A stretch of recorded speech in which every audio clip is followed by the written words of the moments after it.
That the ministry had mandated that all vaccine clinics be closed. Outcry over paused vaccinations in Ontario. We asked the medical cost of temporarily closing clinics. The fines probably don't help, and maybe even to some extent might actually be an irritant. Why tough enforcement may not be the answer to Quebec's rising COVID case numbers. 2020 was a year like no other. Our reporters reflect on the year that was south of the border. We were learning that we're all in this together wasn't actually true. As soon as I saw the picture of the diaries, I was like, oh my God, that's my writing. And a top secret do not read diary returned to its owner 30 years later. This is The National. This year has taught many of us to weigh a pandemic in numbers. Cases, deaths, ICU occupancy, test positivity.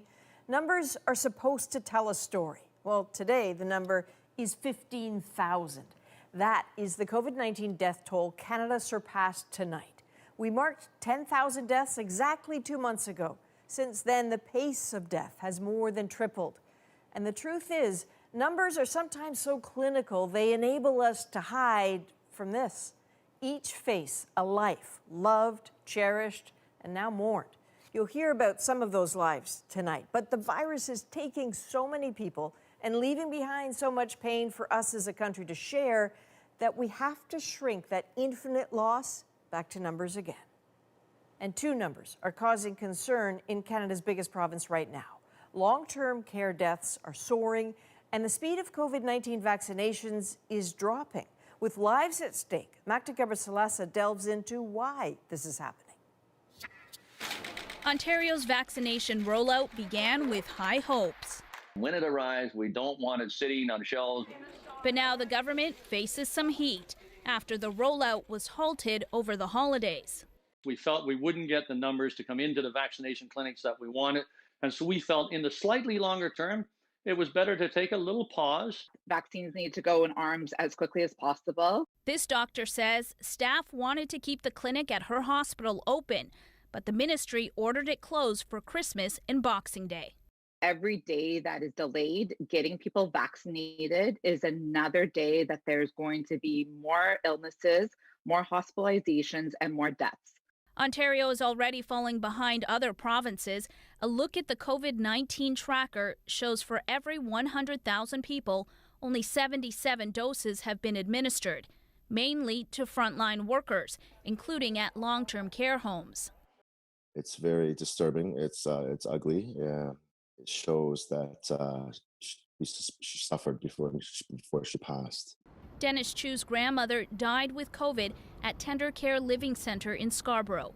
More than 100 residents are still infected. 43 have died. There needs to be more staff, more people that can help the situation.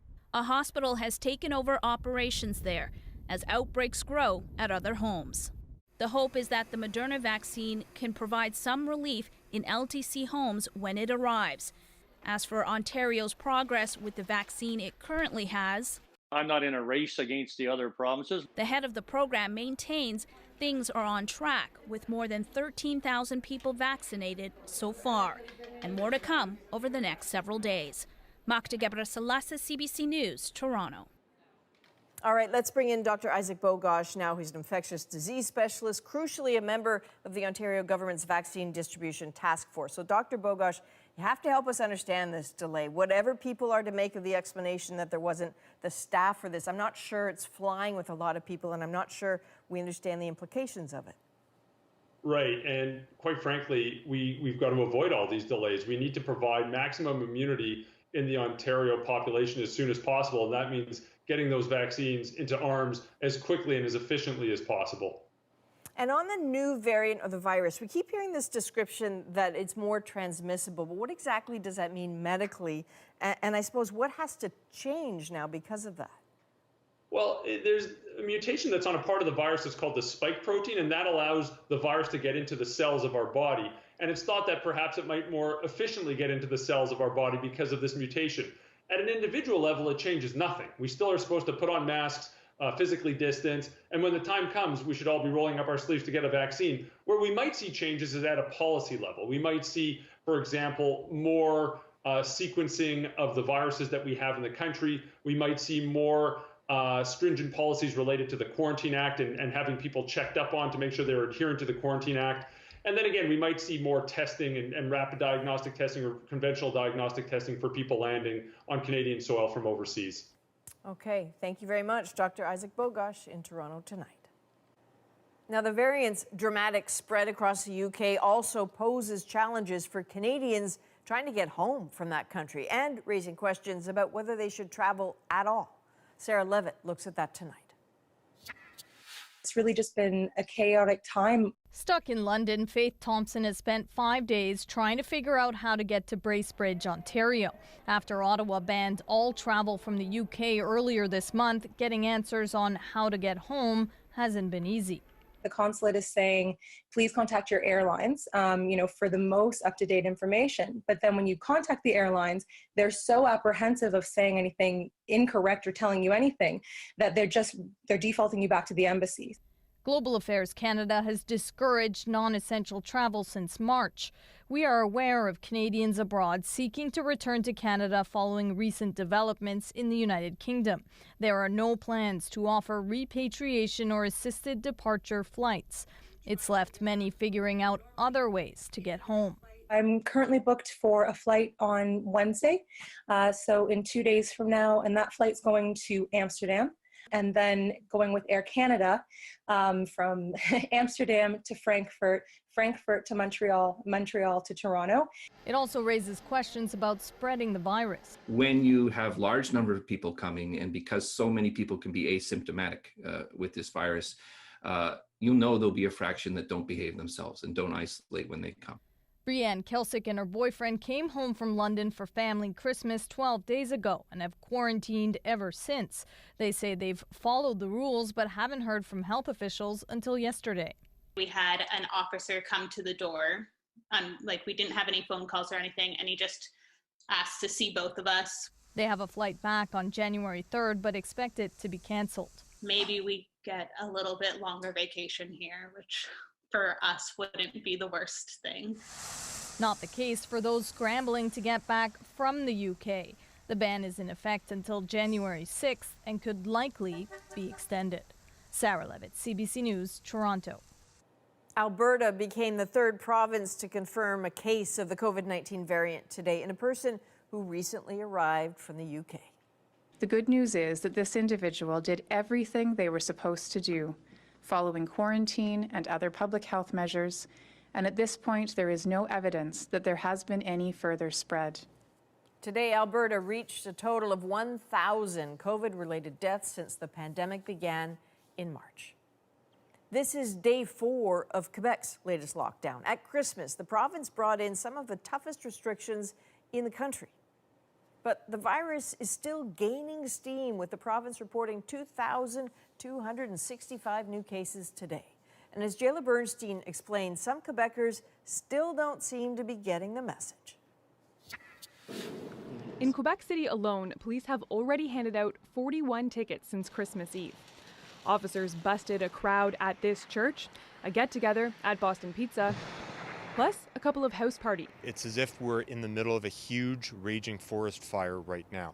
And people who are working in hospitals and clinics, our frontline healthcare workers, we're doing everything we can to put out that fire. Dr. Matthew Otten says if those gatherings lead to outbreaks, that's more pressure on an already struggling system. You see other people who are very much not paying attention to those rules, and it's as if they're lighting fires on their property, and it's just exacerbating the whole problem.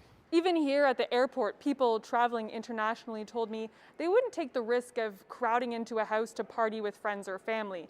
Yes, they say they're getting onto an airplane, but they say they're taking lots of precautions to mitigate that risk. I have some friends that are going to they rented cottages and they're going to have a big party on New Year's, and to me that's the worst thing you can do right now. Instead, she's traveling to the States to see her fiance and assumes she'll be safe. He actually got COVID a couple of weeks ago, so he's immune right now.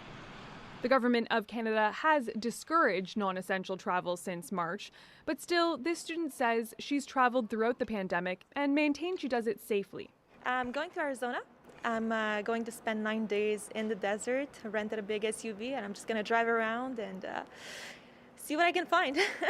Health experts say anyone traveling needs to be extra cautious. The virus doesn't count, and the virus doesn't know if you are in Cuba or Quebec. It's going to do exactly the same thing. Some say Quebec's tough tactics are the wrong approach. I actually think the fines probably don't help hugely in this whole process, and maybe even to some extent might actually be an irritant. Okay, so Jayla, if the fines maybe don't help, according to the experts you've spoken to, what is the right approach in terms of persuading people just to follow these rules and stay home? That professor you just heard from there at the end of my story, he's been studying that exact question with a team of experts internationally around the world, and they've been asking that exact question. And what he told me is that the best way to bring the public on board with these public health rules is to explain the context to them, to explain to them why these rules are important. So he said basically, instead of governments saying to people, do this because I told you so or else, the best strategy is to say, here's why we need to do this. Here's why we need to use this strategy, and here's how it'll help us get out of this pandemic. And he said the public really is smarter than governments give them credit for. Yeah, it's always about communication. Jayla, thank you very much. Jayla Bernstein tonight in Montreal. So there is some good news for Canada's remote and northern communities. Tonight, Federal Health Minister Patty Hajdu posted these pictures on Instagram of the territories receiving their first doses of the Moderna vaccine, just days after they arrived in Canada. The Moderna vaccine is easier to transport than the Pfizer-BioNTech, as it doesn't require a deep freeze. Vaccinations will roll out in early January. And an inmate at Manitoba's Stony Mountain Institution has died from COVID-19. Officials say the inmate died on Sunday. This marks the first death due to COVID-19 in a Manitoba prison and the third recorded within federal correctional facilities. Stony Mountain currently has nearly 350 known cases of COVID. Now, as hard as China worked to contain COVID-19 in the very beginning, it has been just as relentless in trying to control independent accounts of the virus. And Farah Morali shows us today it sent an independent journalist to prison for reporting what the world now knows all too well. Police form a line to keep journalists back outside a court in Shanghai, where Zhang Jian was sentenced today. This supporter says, I came here to try and see her. I went there just now, but staff told me it's not allowed. The citizen journalist was given 4 years in prison for what Chinese authorities called picking quarrels and provoking trouble. Starting in February, Jan gave the world some of the first images of what would become a global pandemic, which often painted a different picture than the one Beijing presented. She wasn't alone. Others like Fang Bin, Chen Chudsa, and Li Zuoha all documented the unfolding chaos. All disappeared or were detained at some point. Jen is believed to be the first sentenced, but some worry she won't be the last. I think it just goes on to show that how intolerant the Chinese government is towards any narrative that is against that of its own. Anyone who's trying to challenge the Chinese authorities' official narrative of COVID-19. There have been continuing questions about the Chinese government's transparency at the start of the pandemic. Our team is on the ground in China as we speak. Even criticism of the WHO's willingness to take Chinese officials at their word.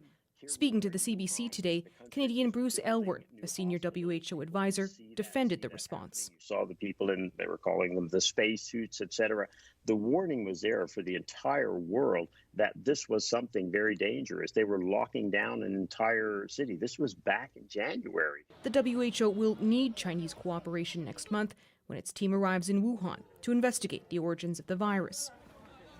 As for Jan's fate, her lawyer said today she's being persecuted for exercising her freedom of speech and plans to appeal. Farah Morali, CBC News, London. And there was more global outrage today over the sentencing of a Saudi woman. Lujain Al-Hatlul is a prominent women's rights activist and UBC grad.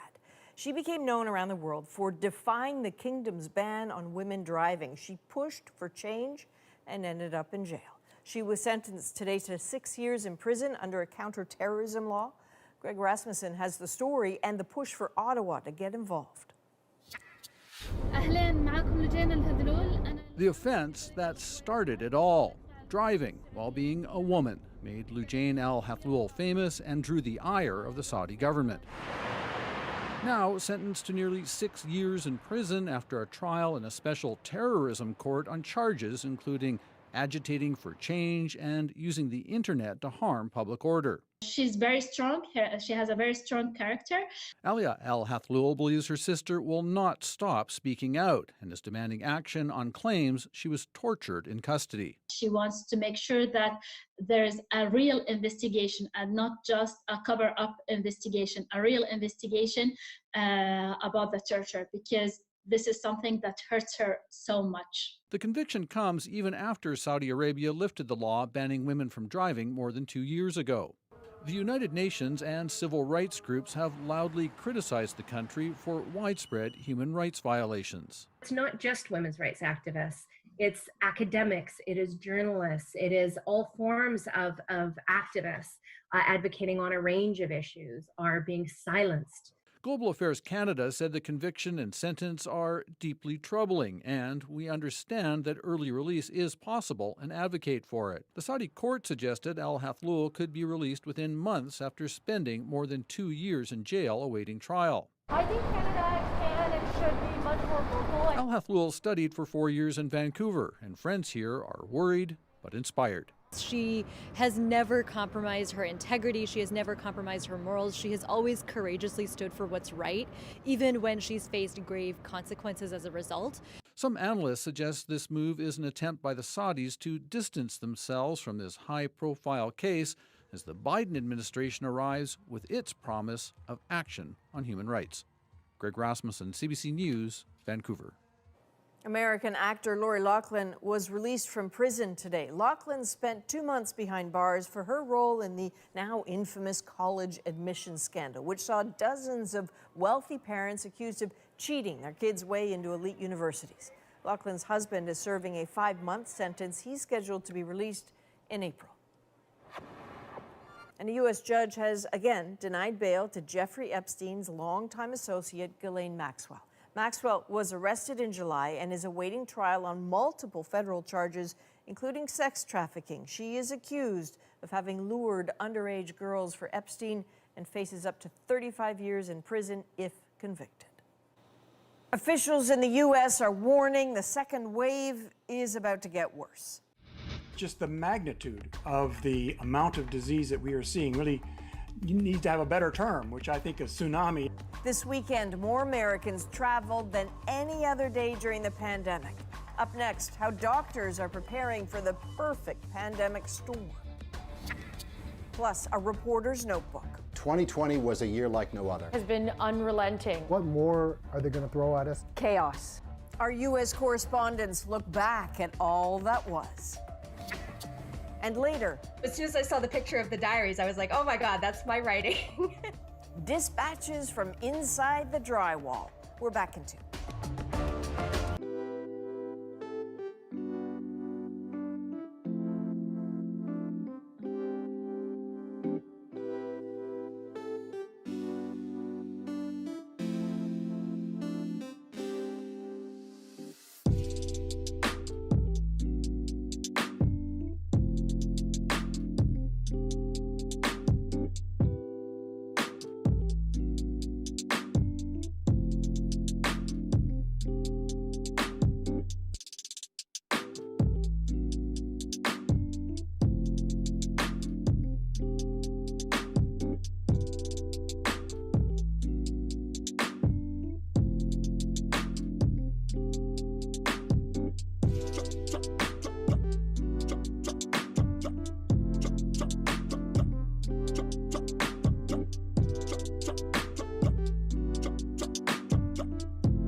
Every year, we celebrate people who inspire us and help us imagine a better world. This year, responding to global concerns about climate change, we chose to honor science teachers around the world and the students they teach who are both demanding and creating solutions to the climate crisis. Thanks.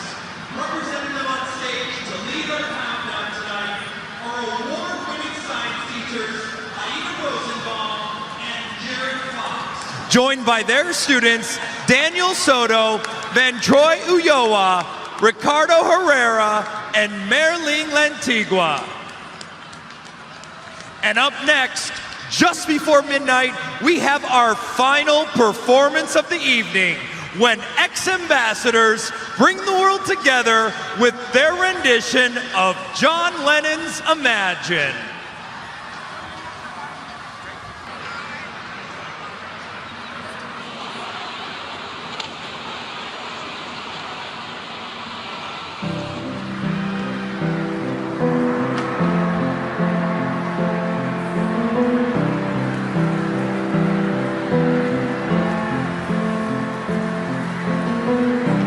Imagine there's no heaven. It's easy if you try. No hell below us. Above us only sky.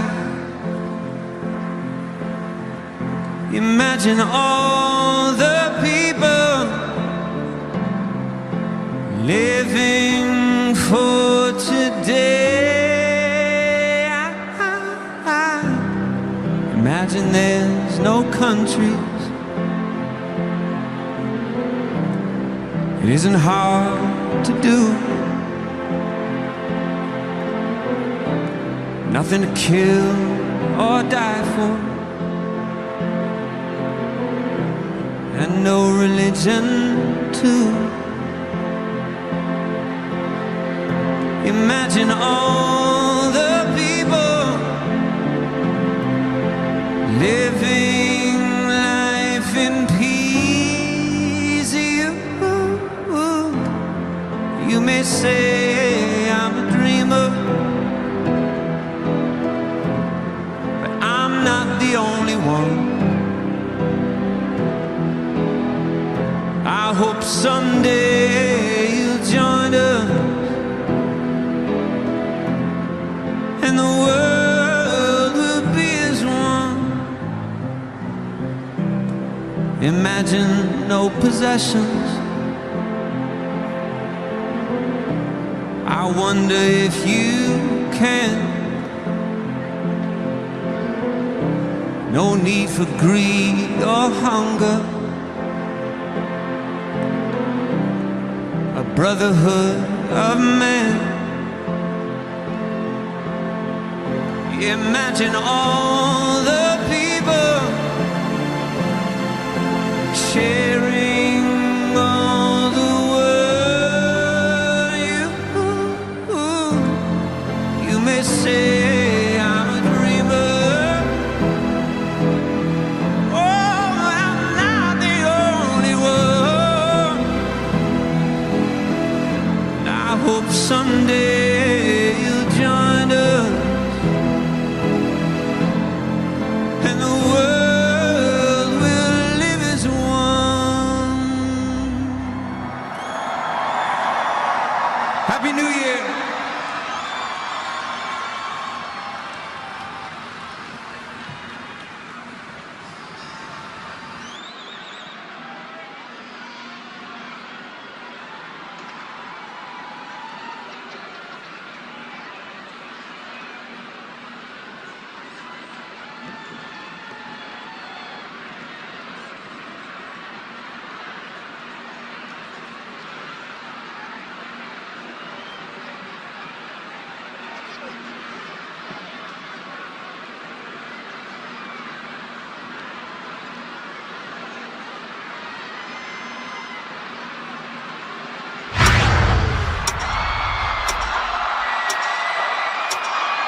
different type of civil emergency.